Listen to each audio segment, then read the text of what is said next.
ओम नमः शिवाय। मैं हूं एस्ट्रोलॉजर के एम सिन्हा और मैं अपने इस यूट्यूब चैनल पर आप सभी का हार्दिक स्वागत करता हूं। कल अर्थात 10 नवंबर 2021 कैसा बीतेगा मेष से लेकर मीन लगन वाले जातकों का, आइए हम इस वीडियो में समझते हैं। इस वीडियो को प्रारंभ करूं उससे पहले आपके जो प्रश्न पूछे जाते हैं उन प्रश्नों को एक बार चेक कर लेते हैं कि आपने क्या क्या क्वेश्चन पूछा हुआ है। और अगर आपको भी ज्योतिष विज्ञान में, ज्योतिष धर्म में जिज्ञासा है कुछ इम्पॉर्टेंट चीज़ों को समझने के लिए, बेसिक शून्य से लेकर अनंत तक ये कार्यक्रम हम लोगों ने प्रस्तुत लगातार हमारी टीम की मदद से इसको प्रस्तुत किया जा रहा है हमारे इस यूट्यूब चैनल पर। और रात्रि 8 से 9 बजे के बीच में मंगलवार और शनिवार को लगातार पोस्ट किया जाता है, लाइव सेशन रहता है। उसमें मैं आपको बेसिक चीज़ों को सिखाता हूँ। दैनिक राशिफल हमेशा आपको देखना चाहिए, क्योंकि दैनिक राशिफल में अगर आपको ये पता चल जाए, देखिए कोई भी लोग आपके बारे में एग्जैक्ट तो नहीं बता सकते हैं, लेकिन ये पता चल जाएगा कि आज का दिन का ट्रेंड क्या है। तो ट्रेंड ऑफ द डे, इसको दैनिक राशिफल एक्चुअली में कहा जाता है। तो ट्रेंड को पता कीजिए, क्या कह रहे हैं ग्रह नक्षत्र, उसको हम समझते हैं। तो सबसे पहले आपके जो दो क्वेश्चन पूछे गए हैं दैनिक राशिफल के लिए। पहला क्वेश्चन है कि अशुभ सूर्य अगर कुंडली में हो तो उसको कैसे पहचाना जाता है। अगर आपकी कुंडली नहीं भी आपको पता है, क्योंकि बहुत सारे लोग मेरे पास आते हैं, कहते हैं कि पुराने समय में मेरे पास डेट ऑफ बर्थ भी नहीं है, टाइम ऑफ बर्थ भी नहीं है, माता जी या पिताजी को भी पता नहीं है कि एग्जैक्टली कौन सा टाइम था। पुराने के समय के लोग जो हैं वो इस चीज़ों को नोट नहीं करते थे, लेकिन आज के जो पेरेंट्स हैं वो बड़ी स्ट्रिक्ट हैं। इवन अगर जो प्रेग्नेंट वुमेन होती हैं उनकी डिलीवरी के डेट भी एस्ट्रोलॉजर से चेक करवाती हैं। ठीक है, अशुभ सूर्य अगर आपका कुंडली पता भी ना हो तो भी आप चेक कर सकते हैं। अगर क्या क्या इसके लक्षण होते हैं उसको समझ लीजिए। अगर आपकी कुंडली में अशुभ सूर्य बैठा है तो सबसे पहले आपके हड्डियों में अकस्मात दर्द होने लगेगा, ये बैक पेन होने लगेगा, ये सबसे पहला निशानी है। आंखों की रोशनी अगर कमज़ोर होने लगती है, इसका मतलब आपकी कुंडली का सूर्य जो है वो खराब है। बोलते बोलते मुंह से बहुत ज़्यादा थूक निकलने लगे, इसका मतलब है स्पिटिंग ज़्यादा होने लगे, तो इसका अर्थ ये होता है कि आपकी कुंडली में सूर्य जो है वो कमज़ोर है। लगातार आप बार बार बीमार पड़ जा रहे हैं, लाख दवा खाने के बाद भी आपकी तबीयत नहीं सही होती, बहुत जल्दी जल्दी आप बीमार हो जाते हैं, तो इस कंडीशन में भी आपका सूर्य जो है वो कमज़ोर रहेगा। शरीर के अंदर कॉन्फिडेंस नाम की चीज़ नहीं रहेगी। अगर आपका सूर्य कमज़ोर है तो आप कॉन्फिडेंटली कोई भी काम नहीं कर सकते हैं। अगर आप सूर्य कमज़ोर है तो आपके अंदर टीम लीडिंग की भावना नहीं रहेगी। आप किसी के अंडर हमेशा काम करना पसंद करेंगे, लेकिन आप ये नहीं चाहेंगे कि मैं 50 लोगों को नौकरी दे सकता हूं और 50 लोग मेरे अंडर काम करेंगे। ऐसी भावना वही कर सकते हैं जिनका सूर्य अच्छे जगह पर बैठा हो, योग कारक हो। अब बात करते हैं, ये तो अशुभ सूर्य था। दूसरा क्वेश्चन पूछा गया है, डिस्प्ले में भी मैं दिखा रहा हूँ, कुछ ग्रह कभी कभी वक्री हो जाते हैं, ये भी क्वेश्चन पूछा गया। मैं नाम बता रहा हूँ, ये मुंबई से राजकुमार करके हमारे क्लाइंट है जिन्होंने व्हाट्सएप पर मैसेज भेजा हुआ है। पहला क्वेश्चन एक जनरल मैसेज था तो उसको मैंने इंक्लूड किया है। तो अगर आपके भी ऐसे कोई प्रश्न है तो आप अपने प्रश्न को लिखकर अपना नाम लिख दीजिए और किस सिटी से आपने क्वेश्चन पूछा है वो लिख दीजिए, ताकि आपके क्वेश्चन को नाम के साथ मैं यहाँ पर बता सकूँ। फिलहाल कुछ ग्रह कभी कभी वक्री हो जाते हैं। देखिए, मैं सच पूछूं तो ये बता दूं, कोई भी ग्रह वक्री जो होता है केवल हमारे देखने के रिस्पेक्ट में होता है। अगर आप किसी ट्रेन में बैठे हुए हैं और आपके बगल में भी ट्रेन सेम डायरेक्शन में चल रहा है, अगर मैं ए से बी साइड में मेरी ट्रेन मूव कर रही है और दूसरी ट्रेन भी ए से बी साइड की ओर मूव कर रही है, अगर दोनों की स्पीड क्या हो जाए, बराबर हो जाए, तो आपको क्या लगेगा कि मेरे रिस्पेक्ट में बगल वाली ट्रेन रुकी है और बगल वाले के रिस्पेक्ट में मेरी ट्रेन रुकी हुई है। इसको हम लोग कहते हैं ये तो रुका हुआ है, मतलब कोई मोशन नहीं है। लेकिन थर्ड पर्सन जो ऑब्जर्वर होगा उसको सोचिए, उसको तो दिखाई देगा कि दोनों ही ट्रेन मूव कर रही हैं, और ये सत्य भी है। इसका मतलब सत्य क्या है, दोनों ट्रेन मूव कर रही है, लेकिन ऑब्जर्वर जो बैठा होगा ट्रेन के अंदर, उन दोनों को भ्रम होगा, लगेगा कि मेरी ट्रेन रुकी है और आपकी ट्रेन भी रुकी हुई है। लेकिन अगर पहली वाली ट्रेन की स्पीड बहुत तेजी से बढ़ने लगे, आपकी ट्रेन तो आगे चल रही थी, लेकिन आपके बाद वाली जो ट्रेन है उसकी स्पीड बहुत तेज से हो जाए, तो आप पीछे की ओर जाने लगेंगे। जहां से आप देखेंगे आपको लगेगा कि आपके सामने वाली ट्रेन आगे चली गई, लेकिन जहां से आगे वाली ट्रेन में बैठा हुआ कोई भी यात्री होगा, वो अगर देखेगा वो कहेगा यार मेरी ट्रेन तो आपकी ट्रेन तो पीछे चली जा रही है। बस इसी रिलेटिव मोशन को हम लोग वक्री और मार्गी की संज्ञा कहते हैं। ये देखने का पोजीशन होता है, और सेलेस्टियल ऑब्जेक्ट में ऐसा जब आप देखिएगा तो आपको देखने को निश्चित रूप से मिलेगा, कई बार ग्रह जो होते हैं वो मार्गी हो जाते हैं, कई बार ग्रह वक्री हो जाते हैं। ये जहां पर हम पृथ्वी पर बैठे हैं, पृथ्वी के रिस्पेक्ट में कोई ग्रह किस डायरेक्शन में मूव कर रहा है उसके हिसाब से हमें चेक करना पड़ता है कि वक्री है या मार्गी है। सच्चाई तो ये है कि सारे ग्रह मूव करते रहते हैं, कोई पीछे नहीं जाता है, लेकिन रिलेटिव मोशन के हिसाब से देखा जाए, आपने रिलेटिव थ्योरी अगर पढ़ा होगा तो रिलेटिव थ्योरी के अकॉर्डिंग भी देखा जाए तो वो पीछे जा रहा है तो हम कहते हैं कि अकस्मात उसकी गति जो है मंद हो गई है, वक्री हो गई है, और लगातार सीधे जाता है तो हम उसको कहते हैं मार्गी कहते हैं। तो इसको सोचने वाली बस बात है। सूर्य चंद्रमा किसी भी कंडीशन में वक्री नहीं होते हैं, और राहु केतु किसी भी कंडीशन में मार्गी नहीं होते हैं। ये 2 पॉइंट आप लोगों को याद रखना चाहिए। अब हम बात करते हैं आज का पंचांग क्या कहता है, और आज के पंचांग को देखते हैं। देखिए 10 नवंबर 2021 शुक्ल पक्ष सप्तमी, रवि योग, उत्तराषाढ़ा नक्षत्र में चंद्रमा का जो गोचर रहेगा वो दोपहर 12:03 के आसपास इसका गोचर हो जाएगा, और उसके बाद उत्तराषाढ़ा नक्षत्र में चंद्रमा प्रवेश कर जाएगा।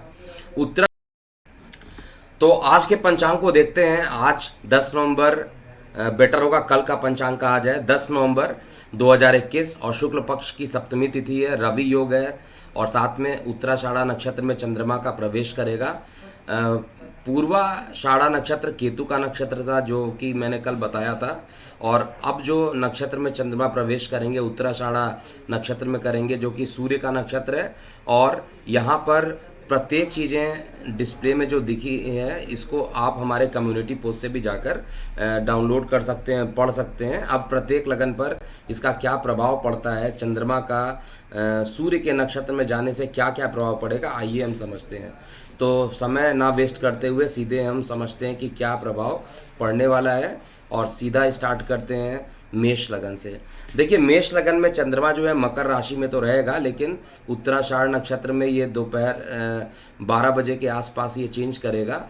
इसका मतलब है कि आधा दिन जो रहेगा चंद्रमा केतु का फल देगा, केतु के नक्षत्र का फल देगा, और आधा दिन जो रहेगा चंद्रमा सूर्य के नक्षत्र का फल देगा। तो केतु का नक्षत्र का फल और सूर्य के नक्षत्र का फल दोनों ही डिफरेंट रहेगा। मेष लगन की कुंडली में जातकों को कल जॉब के लिए अगर आप प्रयासरत कर रहे हैं तो दोपहर 12 बजे के बाद ही इस प्रयास करें, तभी सार्थक रहेगा, नहीं तो कुछ ना कुछ परेशानियां उत्पन्न हो सकती हैं, और आपको लगातार ये प्रयास करते रहना चाहिए। इस समय आपका पूरा मानसिक तनाव जो था वो खत्म होने के कगार में है, लेकिन जीवन साथी के साथ विवाद की स्थिति अभी भी बनी रहेगी, जैसा कि गोचर में दिखाई दे रहा है। सूर्य, मंगल और बुध तीनों ही एक साथ बैठ के सप्तम में बैठे हैं, आपको परेशान कर रहे हैं, और केतु का अष्टम में बैठना, पैतृक संपत्ति से वंचित करना, प्रॉपर्टी के लिए लड़ाई झगड़ा होना, ऐसे योग भी बना रहा है। लेकिन कल दोपहर 2 बजे के बाद बहुत सारी चीज़ें पॉजिटिव मोड पे आ जाएगी। जैसे धन की समस्या जो थी वो कल 12 बजे के बाद आपके लिए अच्छा हो जाएगा, पराक्रम आपका बढ़ेगा, और दूर संचार माध्यमों से भी आप लाभान्वित होंगे। वृष लगन की बात किया जाए तो वृष लगन में जो चंद्रमा की उपस्थिति है वो आपके लगन से भाग्य स्थान पे जा रहा है, तो निश्चित रूप से आपके पराक्रम का मालिक भाग्य में जा रहा है, तो पराक्रम बढ़ा बढ़ाएगा, इसमें कोई डाउट नहीं है। और साथ में धार्मिक कार्यों में भी आपका इन्वॉल्वमेंट ज़्यादा हो जाएगा। 12 बजे से पहले पहले काफ़ी कन्फ्यूज़न वाली स्थिति होगी कि आज क्या किया जाए ना किया जाए, ये सारी कंडीशंस बनती रहेगी। लेकिन धीरे धीरे ये स्थिति आपकी ख़त्म हो जाएगी और 12 बजे के बाद जैसे ही चंद्रमा उत्तराषाढ़ा नक्षत्र सूर्य के नक्षत्र में जाएगा, वहाँ पर आपको भूमि वाहन मकान से संबंधित कुछ पॉजिटिव न्यूज़ देखने को मिलेगा। साथ में मानसिक सुख की अनुभूति होगी। लेकिन कार्य व्यवसाय को लेकर आपको मेहनत करना पड़ेगा और लगातार कार्य व्यवसाय को लेकर मेहनत करना आपके आने वाले समय के लिए अच्छा है। इस समय सबसे बेस्ट पार्ट क्या है कि गुप्त शत्रु आपके इस समय खत्म रहेंगे और बहुत ज़्यादा चिंता का विषय कल के दिन मैं नहीं देख पा रहा हूँ। हाँ, कोई भी काम करना हो तो 12 बजे के बाद ही करें। इसके बाद हम बात करते हैं मिथुन लगन के लिए। मिथुन लगन के लिए स्थिति चंद्रमा की अच्छी नहीं है इस समय, अभी भी मैं बता रहा हूँ। और आपको कल 12 बजे से पहले पहले किसी प्रकार के जल दुर्घटना होने की शिकायत हो सकती है, किसी प्रकार का कोल्ड कफ हो सकता है आपको, जो कि आपको परेशान करेगा। लेकिन इसके बाद भी जो जब चंद्रमा 12 बजे के बाद राशि परिवर्तन नक्षत्र परिवर्तन करेगा तो भी बहुत ज़्यादा अच्छा परिणाम नहीं देगा। छोटे भाई बहनों से अकस्मात वाद विवाद होने लगेंगे, शत्रु मान पद प्रतिष्ठा को गिराने की कोशिश करेंगे। और यहाँ पर आपको दिमाग से विवेक से आपको पूरी चीज़ों को ध्यान देना पड़ेगा, क्योंकि इस समय आपका माइंड अगर एकाग्रचित होकर काम नहीं किया तो आपकी परेशानियां बढ़ सकती हैं। केवल गणेश जी की आराधना करते रहिए कल का दिन, क्योंकि बहुत अच्छा बीतने नहीं वाला है, मिश्रित परिणाम देगा। इसके बाद हम बात करते हैं कर्क लगन वाले जातकों के लिए कैसा बीतेगा ये कल का दिन। देखिए, कर्क लगन में चंद्रमा जो है सप्तम स्थान पर होगा, जीवन साथी का सहयोग मिलेगा, इसमें कहीं पर भी कोई दिक्कत नहीं है। अकस्मात प्रेम प्रसंग का बढ़ जाना, आत्मविश्वास में बढ़ोतरी होना, ये सब चीज़ें रहेगा। लेकिन माता के स्वास्थ्य में गिरावट आ जाना है, ऐसा कल के दिन में मैं देख पा रहा हूँ। ओम नमः शिवाय का जाप आपको करते रहना चाहिए और कोशिश कीजिए कि कल किसी मंदिर में जाइए, या कल ऐसा ही पवित्र त्यौहार है ही, छठ पूजा है, तो छठ पूजा में पूरे सच्चे मन से जाइए और वहाँ पर छठ मैया से वरदान मांगिए। कर्क लगन और सिंह लगन दोनों के लिए बहुत तगड़ा फलदायी होने वाला है, इसलिए कर्क लगन वाले जातकों को पूरा अपना समय धार्मिक अनुष्ठानों में भी व्यतीत करना चाहिए। इसके अलावा सिंह लगन वाले जातकों के लिए जो कल का दिन है थोड़ा मिश्रित रहने वाला है, कुछ अच्छा कुछ खराब। तो अच्छा क्या होने वाला है? अच्छा है फंसा हुआ धन कहीं से आ जाना। और दूसरी चीज़ क्या है कि संतान के स्वास्थ्य में रिकवरी होता हुआ दिखाई देगा। जिनके संतान से परेशानी चल रही थी, जिनके संतान को कष्ट था, उनके लिए एक अच्छा समाचार कल देखने को मिलेगा। लेकिन पर निगेटिव क्या चीज़ है, शरीर में आलस से बहुत ज़्यादा रहेगा। छोटे छोटे काम को करने के लिए 10 बार सोचिएगा, फिर एक बार एग्जीक्यूट कीजिएगा। अकस्मात हाइपर एसिडिटी आपको परेशान कर सकती है और कुछ खर्च भी यहाँ पर रहेगा। लेकिन विदेशों से संबंध आपके अच्छे बने रहेंगे और ऑनलाइन के फील्ड में काम कर रहे हैं तो उसमें भी आपको अच्छा परिणाम मिलने वाला है। कन्या लगन की बात करें, कन्या लगन में जो चंद्रमा का गोचर है आपके लगन से पंचम में होने वाला है। इनकम का मालिक इनकम को देखेगा, आय के स्रोत को बढ़ाएगा। लेकिन शनि के साथ जो विषयोग बन रहा है ये थोड़ा सा आपको मानसिक रूप से परेशान भी करेगा। यहाँ पर कोई भी नए कार्य को प्रारंभ करने के लिए अभी वेट एंड वॉच की कंडीशन होनी चाहिए। हालांकि सबसे बढ़िया अगर किसी की पोजीशन इस कुंडली में बन रही है तो शुक्र की पोजीशन बन रही है। शुक्र जहाँ पर बैठा है, एक तो दिशा बली भी है और पोजीशन एकदम शानदार है। यहाँ पर धार्मिक अनुष्ठानों में व्यतीत कीजिए। लेकिन बार बार हर बार मैं ज़रूर बता देता हूँ कि तुला कन्या लगन वाले जातकों को वार्तालाप करते समय बहुत ध्यान से बात करना है। और जिनको किडनी से रिलेटेड परेशानी, उनके स्टोन में शिकायत अभी हो, सर्जरी की कंडीशन बने, ऐसे भी दिखाई दे रहे हैं। छोटे भाई बहनों से संबंध सामान्य रहने वाला है और धन में जो फ्लो है वो आएगा, लेकिन टिकने वाला नहीं है। मतलब कहीं ना कहीं खर्च की स्थिति पहले से बनकर रहेगी। इसके बाद हम तुला लगन की बात करते हैं। तो तुला लगन में चंद्रमा का जो गोचर बन रहा है वो आपके लगन से चतुर्थ स्थान पर है, शनि से दृष्ट है और ये इस लगन कुंडली में दशमेश होकर दशम स्थान को देख रहा है। नौकरी व्यवसाय के लिए अति उत्तम। जिनके नौकरी व्यवसाय नहीं लगे हैं उनके लिए एक लंबे टाइम तक, अगर आपका कल फाइनलाइजेशन है या इंटरव्यू है और कल आप जाते हैं तो निश्चित रूप से आपके सिलेक्शन के बढ़ने की संभावना बढ़ जाएगी यहाँ पे। और इस समय स्ट्रेट फॉरवर्ड बात ही आपको करना चाहिए, जो दिल में है वो बात करना चाहिए। और किसी प्रकार का फॉल्स कमिटमेंट करने से यहाँ पे बचना चाहिए।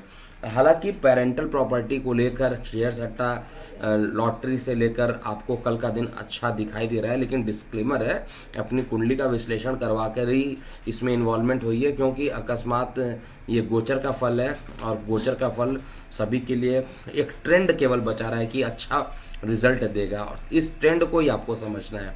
दैनिक राशिफल में केवल ट्रेंड को आपको समझना है, कल का दिन अच्छा, खराब या बुरा, इन तीन में से आप चेक कर लीजिए। जिस तरीके से मैं बता रहा हूँ आपको पता चल जाएगा क्या ट्रेंड जा रहा है। इवन छोटे भाई बहनों से आपके संबंध और मधुर होते जाएंगे, जो कि काफ़ी दिनों से खराब थे, वो संबंध मधुर होते हुए ऐसा दिखाई दे रहा है। अब हम बात करते हैं सबसे पहले वृश्चिक लगन का।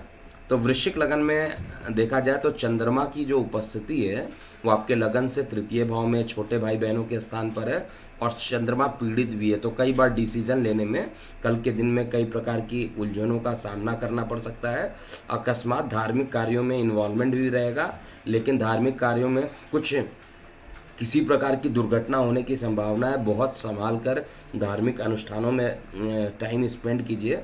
और ऑलरेडी मैं बता चुका हूँ कई बार, वृश्चिक लगन में जो डायलिसिस में चल रहे हैं, जो किडनी जिनकी खराब है, उनके लिए ये टाइम अभी भी बहुत अच्छा नहीं व्यतीत होने वाला। हालांकि जो गुप्त शत्रु हैं वो बाहर निकल के आएंगी, ये सबसे पॉजिटिव चीज़ें हैं, और कल के दिन आपके मान पद प्रतिष्ठा में वृद्धि होगी, भाग्य का साथ मिलेगा, और पिता के स्वास्थ्य में जो गिरावट थी उसमें थोड़ा सुधार देखने को मिलेगा। दूर संचार माध्यमों से किसी प्रकार का शुभ समाचार शाम तक आ जाएगा, जिससे कि आपको एक अच्छे, या जिन लोग वेट कर रहे थे कोई शुभ समाचार आने का, वो ऐसा समाचार आएगा जिससे कि आपका मन प्रसन्न रहेगा। धनु लगन की बात करते हैं। देखिए, धनु लगन में चंद्रमा जो आपके लगन से द्वितीय स्थान पर जा रहा है, चंद्रमा आपकी कुंडली में अष्टमेश है, लेकिन अपने घर को देख रहा है, तो यहाँ पर किसी प्रकार के फंसे हुए पैसे को निकालेगा, लेकिन गले में कोल्ड कफ बहुत तेजी से बढ़ा देगा। बहुत सावधानी के साथ आपको यहाँ पर कल का दिन व्यतीत करना चाहिए, और किसी से लड़ाई झगड़ा बिल्कुल नहीं करना चाहिए। कल के दिन अगर आपने किसी से विवाद कर लिया तो वो विवाद काफ़ी लंबा हो सकता है, इसको आपको ध्यान देना चाहिए।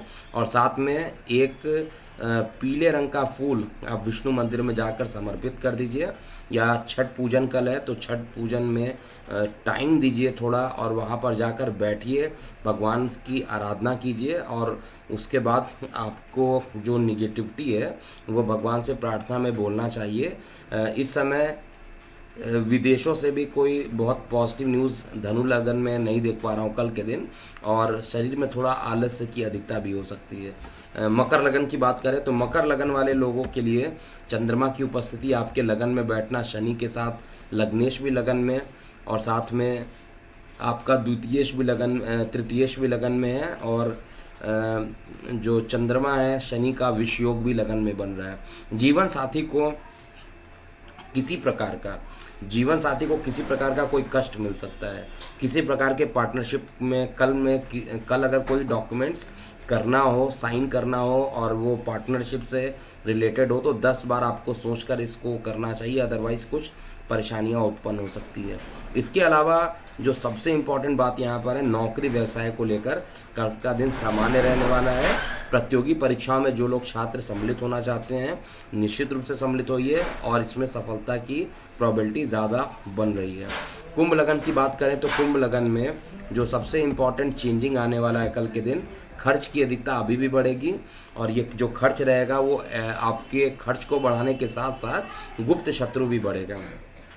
केवल खर्च बढ़े कोई दिक्कत नहीं है, खर्च के साथ साथ गुप्त शत्रु भी बढ़े तो वो दिक्कत होगा। इसलिए किसी प्रकार के दिखावटी चीज़ों में आप बिल्कुल भी ना पड़े, और ईमानदारी के साथ काम करें कल का दिन, और किसी के साथ वाद विवाद बैठ के ना कर लेंगे। हालांकि लंबी दूरी की यात्राओं का योग भी कल बन रहा है, और अगर यात्रा करना चाहते हैं तो वो यात्राएं आपकी सफल भी रहेंगी। और एक चीज़ ज़रूर नोट कर लीजिएगा, जो कुंभ लगन में जो केतु अभी भी दशम स्थान पे बैठा है, वो आपको रह कर कहीं ना कहीं जॉब में अनसेटिस्फैक्शन, जॉब को छोड़ दूंगा, जॉब नहीं करूंगा, बिजनेस में कोई चीज़ चेंज करना है, ऐसी चीज़ें माइंड में बार बार आपको करेगा। परेशान नहीं होना है, कल के दिन किसी भी जानवर को अगर आप सच्चे दिल से सेवा कर देते हैं, उसको रोटी खिला देते हैं या कुछ भी आप जो वो पेट एनिमल या बाहर का कोई भी जानवर खाना चाहता है उसको आपको सेवा करना चाहिए। इससे आपका कल का दिन अच्छा रहेगा। अंतिम लगन की बात करें अर्थात मीन लगन का, तो मीन लगन में स्थिति कल से ज़्यादा बेहतर दिखाई दे रही है। अकस्मात प्रेम प्रसंग के तो प्रेम प्रसंग आपके बढ़ने ही हैं, जीवन साथी का सहयोग मिलेगा।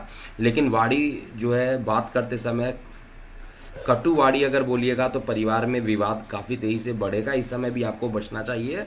और सबसे बड़ी चीज़ क्या है कि कार्य व्यवसाय में आपके प्रयास जो आप करते हैं, जितना आप आउटपुट देना चाहते हैं, इनपुट देना चाहते हैं, आउटपुट आपको नहीं मिल रहा था, तो कल के दिन कुछ शुभ समाचार कार्य व्यवसाय को लेकर मिल सकता है। ये गोचर का परिणाम एक ट्रेंड बता रहा है कि कार्य व्यवसाय में किसी प्रकार की कोई दिक्कत नहीं होगी। लेकिन धन संबंधित कुछ अभी भी समस्याएं मैं देख पा रहा हूँ। धन आने की संभावना तो है लेकिन उसमें कुछ डिले होता हुआ मैं चेक कर पा रहा हूँ। तो ये था मेष से लेकर मीन लगन वाले जातकों के लिए कल अर्थात 10 नवंबर कैसा बीतेगा। आज रात्रि 8 बजे आइए ज्योतिष सीखें चौथा पार्ट शून्य से लेकर अनंत तक का आयोजन किया जा रहा है और इसमें आप पार्टिसिपेट कर सकते हैं। पार्टिसिपेट करने के लिए हमारे इस चैनल को सब्सक्राइब कीजिए और इसका बेल आइकन दबा दीजिए, जिससे कि कोई भी नोटिफिकेशन तुरंत आ जाएगा आपके पास। और उस नोटिफिकेशन को आप जैसे ही देखिए मैं लाइव हूँ, आप पेन कॉपी लेकर बैठ जाइए रात्रि 8 बजे से। और जो लोग किसी कारण से लाइव नहीं देख पा रहे हैं वो रिकॉर्डेड सेशन को भी देखेंगे तो कुछ सीखने को ही मिलेगा। मेरा पूरा प्रयास है हिंदू धर्म को आगे बढ़ाना, मेरा पूरा प्रयास है हिंदुत्व को आगे बढ़ाना, मेरा पूरा प्रयास है हिंदू धर्म में जो प्राचीन सभ्यता हमारी है उसको आगे बढ़ाने का, अर्थात वैदिक ज्योतिष के माध्यम से इस धर्म को बढ़ाने का मेरा लगातार प्रयास है। और इस प्रयास में आपको क्या अच्छा लग रहा है, क्या खराब लग रहा है, ज़रूर आपको कमेंट सेक्शन में लिखना चाहिए। ओम नमः शिवाय।